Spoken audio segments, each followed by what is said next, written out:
Hello guys and welcome back to my YouTube channel mister मैं study बाबा। So friends, आज हम लोग कंटिन्यू करेंगे बीकॉम फर्स्ट ईयर का principle of business management book का चैप्टर 2। ठीक है, जो पिछले वीडियो में हम लोगों ने क्या देख लिया था कि फेयोल्स के 14 प्रिंसिपल क्या होते हैं, तो उसको पिछले वीडियो में हम लोग डिस्कस कर लिया था। तो आज हम लोग पढ़ेंगे FW टेलर्स के जो साइंटिफिक मैनेजमेंट है वो क्या है। सो वीडियो को लास्ट तक जरूर देखें। वीडियो के लास्ट में कुछ आपको 2-4 बातें बतानी है, ठीक है, तो उसको आप ज़रूर देखें। सो पहला है कि science not rule of thumb. So इसका मतलब ये होता है कि उन्होंने कहा, किसने कहा, FW टेलर ने ये कहा कि आप साइंस लगाओ, नॉट रूल ऑफ थंब। इसका मतलब ये है कि कुछ भी अगर काम किसी भी एम्प्लॉय को दे रहे हो तो उसको देख लो कि हाँ वो कर सकता है, क्या वो जिस आदमी को आप दे रहे हो वो उसके लिए सही है या नहीं।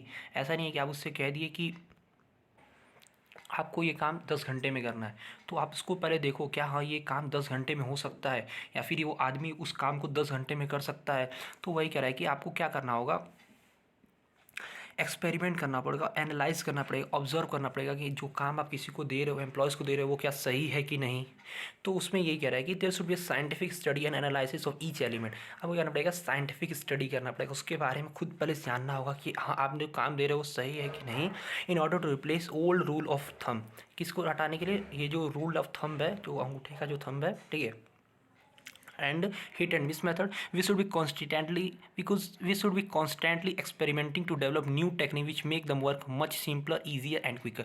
और हमें क्या करना चाहिए, एक्सपेरिमेंट करना चाहिए, नए नए अच्छे से अच्छे टेक्निक्स लाना चाहिए जो क्या करेगा, हमारे काम को सिंपल कर देगा और ईजी कर देगा और क्विकर। क्विकर मतलब कि हम उसको जल्दी कर सकते हैं। अगर आप, हाँ अगर 10 घंटे का काम है तो कुछ इस तरह का आप एक्सपेरिमेंट करो, इस तरह के कुछ टेक्निक्स बताओ जिसको, जो काम है जो 10 घंटे वाला काम वो वर्कर 5 ही घंटे में कर लेता है। तो इससे क्या होता है कि उसका काम भी सिंपल हो जाता है, ईजी हो जाता है और क्विकर हो जाता है, और उसकी जो एफिशिएंसी है वो भी वेस्ट नहीं होती है।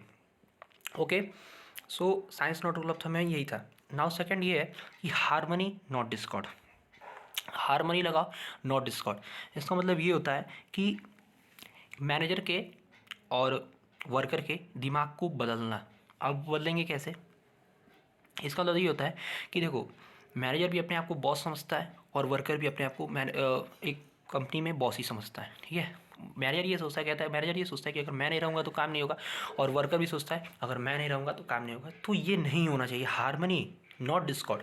इसका मतलब ये है कि आपको जो है ना, मैनेजर के और वर्कर के जो दिमाग है उसको बदलना होगा, ठीक है। It implies that there should be mental revolution of part of manager worker in order to respect each other role and eliminate any class conflict to realize organizational objective. और आपको इस तरह से उन्हें समझाना होगा कि आप दोनों को एक दूसरे की ज़रूरत है, ठीक है। ऐसा नहीं है कि सिर्फ मान लो अगर किसी कंपनी में सिर्फ एक मैनेजर रहता है तो मैनेजर बस वो क्या करेगा, वो सिर्फ ऑर्गेनाइजेशनल प्लान बनाएगा, लेकिन उसको अचीव कैसे करेगा जब वर्कर रहेंगे, ठीक। लेकिन ये भी हो जाता है, अगर ऑर्गेनाइजेशन वर्कर ही है, अगर कोई मैनेजर ही नहीं है तो फिर काम कैसे होगा, उन्हें पता ही नहीं रहेगा कि उन्हें करना क्या है। तो इसीलिए जो है कि वे दोनों को रिस्पेक्ट करना चाहिए एक दूसरे को, और उन्हें समझना चाहिए कि दोनों का जो रोल है एक ऑर्गेनाइजेशन में बहुत ही इम्पॉर्टेंट है, बहुत ही मस्ट है, ठीक है। और ये सब जो बातें हैं, ये जो कॉन्फ्लिक्ट है, जो भेदभाव है या मतभेद हो जाता है, जो लड़ाई हो जाता है, उसको उन्हें नहीं करना चाहिए, और उन्हें समझना चाहिए कि उन्हें ऑर्गेनाइजेशनल का जो ऑब्जेक्टिव है और ऑर्गेनाइजेशनल गोल है उन्हें अचीव करना है, ठीक है। अब है कोऑपरेशन नॉट इंडिविजुअलिज्म, ठीक है। कोऑपरेशन नॉट इंडिविजुअलिज्म मतलब ये हो जाता है कि कोऑपरेट करो, मतलब एक साथ करो, सब लोग एक साथ रहो, ठीक है। नॉट इंडिविजुअलिज्म, सब अलग अलग नहीं, एक साथ रहो। मतलब इसका मतलब ये होता है कि आप सबको एक साथ मिलजुल कर काम करना है, ठीक है। इसका मतलब ये हो गया कि एक समझ लो ना कि हार्मनी नॉट डिस्कॉर्ड का ये एक्सटेंशन है, उसका एक समझ लो पार्ट 2 है। इसका मतलब ये है कि आपको अगर अगर अपने कंपनी में काम करना है तो सब लोगों को मिलजुल के काम करना पड़ेगा, ठीक है। और सबको आप दो, उसमें भी ये है कि आपको एक दूसरे, दोनों को एक दूसरे की इम्पोर्टेंस को समझना होगा। जहाँ पे अगर वर्कर जो है अपना कुछ अगर सजेशन देते हैं, अगर वर्कर जो है अगर अपना कुछ सजेशन देते हैं तो उनके सजेशन को भी मानना चाहिए ऑर्गेनाइजेशन में, ठीक है। इससे क्या होता है कि थोड़ा सा वर्कर भी मोटिवेट होते हैं कि हमारी कोई बात सुनता है ऑर्गेनाइजेशन में, और उसको फॉलो करना चाहिए। और वर्कर्स को भी है कि उनको स्ट्राइक वगैरह पे नहीं जाना चाहिए। इससे क्या होता है, ऑर्गेनाइजेशन जो गोल है वो अचीव नहीं हो पाता है। और जो देखो, और जो मैनेजर है और जो वर्कर है उन दोनों को एक दूसरे की रिस्पॉन्सिबिलिटी को समझना चाहिए कि उनकी क्या जिम्मेदारी है ऑर्गेनाइजेशनल के लिए। तो उन्हें इस सब को जिम्मेदारी को ध्यान रखते हुए ऑर्गेनाइजेशन में काम करना चाहिए और एक साथ काम करना चाहिए। ठीक है, एक साथ काम करोगे तभी गोल अचीव होगा, क्योंकि कॉपरेशन नॉट इंडिविजुअल, अलग अलग काम नहीं होगा, एक साथ काम करना पड़ेगा। और मैनेजर को भी और वर्कर्स को भी समझना होगा कि अगर मैनेजमेंट उन पर ट्रस्ट कर रहा है तो वो स्ट्राइक पे ना जाए, उनकी जो सजेशन है उसको अगर मान रहा है तो। अब है development of each and every person to his और हर greatest efficiency and prosperity sorry. So इसका मतलब ये होता है कि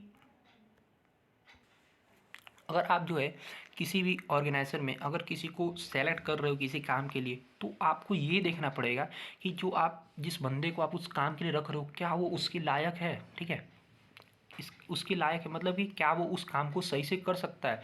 सो इसका मतलब ये हुआ कि अगर वो काम को नहीं कर सकता तो आपका ऑर्गेनाइजेशनल गोल अचीव नहीं होगा। पहले वो उसका उसमें आपको ट्रेनिंग में इतना खर्च लग जाएगा कि आपके पास ऑर्गेनाइजेशनल गोल अचीव करने का टाइम नहीं रहेगा। सो इसको भी ऑर्गेनाइजेशन को ध्यान रखना चाहिए। इसका वही है कि it implies development of competencies of all person of an organization after their scientific selection and assigning was suited to their temperament and ability।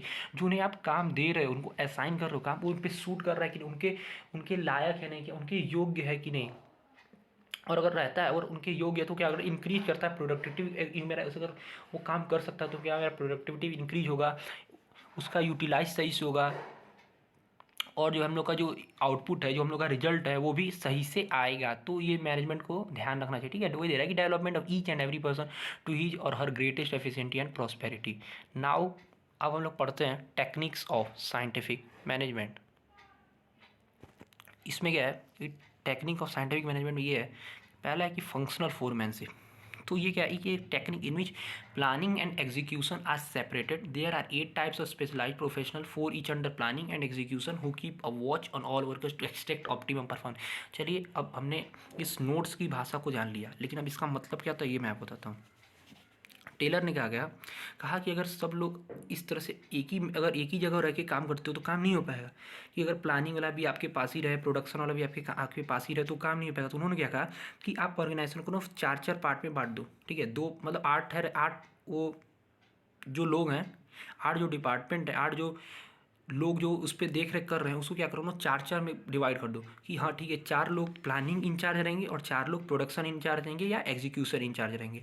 तो वही है कि और इससे क्या होगा कि हमारा जो ऑर्गेनाइजेशनल गोल है वो अचीव हो पाएगा, और इस तरह से जो लोग हैं एक दूसरे पे देख रेख सही से कर पाएंगे और जो ऑर्गेनाइजेशनल का जो गोल है वो अचीव हो पाएगा। तो अब क्या है, जैसे कि रूट क्लर्क, ये नाम बता देता है काम। रूट क्लर्क का मतलब कि प्लानिंग इंचार्ज में 4 थे, तो 4 कौन है, root clerk, instruction card clerk, time and cost clerk और डिसिप्लिनेरियन।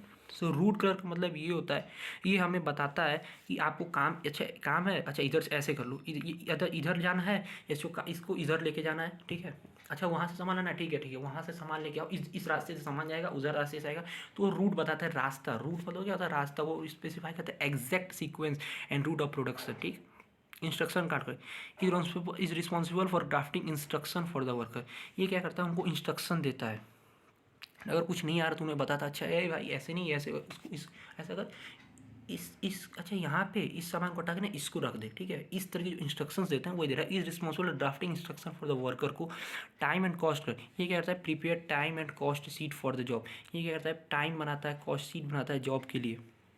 मतलब कि अच्छा ये काम है, अच्छा ये काम 1 घंटे में हो जाएगा, अच्छा ये है ये 2 घंटे में हो जाएगा। हाँ ठीक है, वो नहीं हो रहा है तो क्यों नहीं हो रहा है उसको आपको देखना पड़ेगा। वो चेक करेगा कि अच्छा ये काम जब 2 घंटे का तो भाई तू 2 घंटे में क्यों नहीं कर रहा है, वो यही ध्यान देता है। वो इंचार्ज होता है ना, ये देखता है टाइम एंड कॉस्ट। अब है डिसिप्लिनेरियन। तो डिसिप्लिनेरियन मीन्स वही, वो इंश्योर करेगा कि discipline rule and regulation follow कराएगा लोगों में। ठीक है, आपकी आप लोग रूल एंड रेगुलेशन को फॉलो करो ऑर्गेनाइजेशन में हो तो। ठीक है, तो प्लानिंग इंचार्ज में ये हो गया। अब आते हैं हम अपना अगले टॉपिक पे जो कि है प्रोडक्शन इंचार्ज और एग्जीक्यूशन इंचार्ज। ठीक है, तो अब है प्रोडक्शन इंचार्ज। ये प्रोडक्शन यहाँ पे जो प्रोडक्शन जो हो रहा है, यहाँ पे सामान का उत्पादन हो रहा है, वहाँ पे अब ये लोग रहेंगे वहाँ पे चेक करेंगे, हाँ भाई काम से चल रहा है, प्रोडक्शन हो रहा है ना। गैंग बॉस, सबका बॉस, गैंग बॉस। ठीक है, gang boss means is responsible for keeping tools and machine ready for operation. वो जो मशीन्स वगैरह जो ऑर्गेनाइजेशन है ना उस पर चेक करता है, हाँ भाई मशीन सही है ना, काम सही चल रहा है ना। या जो काम हो रहा है उस पर देख रेख करता है, ठीक है। इज रिस्पॉन्सिबल कीपिंग टूल्स, जो जो सामान को, जो जी टूल्स है, जो मशीन्स है, जो इक्विपमेंट्स है जिसको यूज कर रहे हैं लोग, वो देखता है कि हाँ सही है ना, वो सही से कर रहे हैं। लेकिन speed boss is responsible for timely and accurate completion of जो इन लोगों को बोलेगा भाई टाइम नहीं है, जल्दी करो जल्दी करो। वो टाइम उन्हें बताता रहता है कि और काम कितने जल्दी कंप्लीट करना है वो उन्हें बताता है, ये इंचार्ज होता है, ठीक है। नहीं तो वो स्पीड बॉस रहेगा नहीं, फिर हाँ वर्कर आए सुबह मौज मस्ती किए, हैं चलो ये इतना ही आज इतना ही करना है। लेकिन अगर जब स्पीड बॉस रहेगा तो उन्हें बोलेगा यहाँ आपके पास इतना टाइम है, 2 घंटे 4 घंटे, तो उस तरह से आपको काम करना है। तब है रिपेयर बॉस, कि अगर कुछ खराबी आ जाती है तो वे मशीन्स वगैरह में, तो ये क्या करेगा, उन्हें सही करवाएगा, मतलब कि मैकेनिक को बगलवा के, वही है कि to ensure proper working condition of tools and, वो सही लोग जहाँ पे लोग काम कर रहे हैं कि वो सही है वो। अब है इंस्पेक्टर, तो वो है कि to check quality of work, ये क्या करता है, चेक करता है क्वालिटी ऑफ वर्क। इंस्पेक्टर डंडा लेके घूमता है ना वो कंपनी में, वो नहीं, तो ये कहता है कि ये देखता है कि हाँ जो काम हो रहा है जो सही हो रहा है कि नहीं। इंस्पेक्टर है ना, कहीं ऐसा तो नहीं कि कोई कुछ गॉसिप कर रहा है, कुछ बैठ के मटरगस्ती कर रहे हैं, ये सब की चीज़ें कौन करता है, इंस्पेक्टर करता है। सो वेल, आज के लिए इतना ही। नहीं तो अगर अधिक पढ़ोगे तो थोड़ा सा ही बिजनेस है, थोड़ा सा कन्फ्यूजन हो जाएगा। तो अगली वीडियो में हम लोग क्या करेंगे, स्टैंडर्डाइजेशन और सिंप्लीफिकेशन ऑफ वर्क क्या होता है, method study, motion time fatigue study, और फिर है डिफरेंशियल वेज और डिफरेंशियल पीस वेज सिस्टम और मेंटल एवोल्यूशन। सो ये अगली वीडियो में कवर करके इस चैप्टर को हम लोग ओवर कर देंगे। उसके बाद से जो नेक्स्ट चैप्टर आएगा उसको पढ़ेंगे।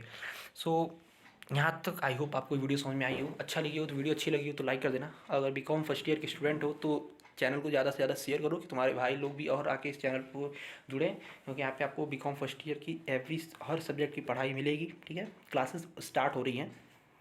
सो कॉम्पिटेटिव एग्जाम की तैयारी कर रहे हो तो चैनल में आके प्लेलिस्ट में जाएगी, उसको गो थ्रू कर लेना, ठीक है। आपसे मिलते हैं अगली वीडियो में, तब तक के लिए देखते रहे मिस्टर मैक्स स्टडी बाबा।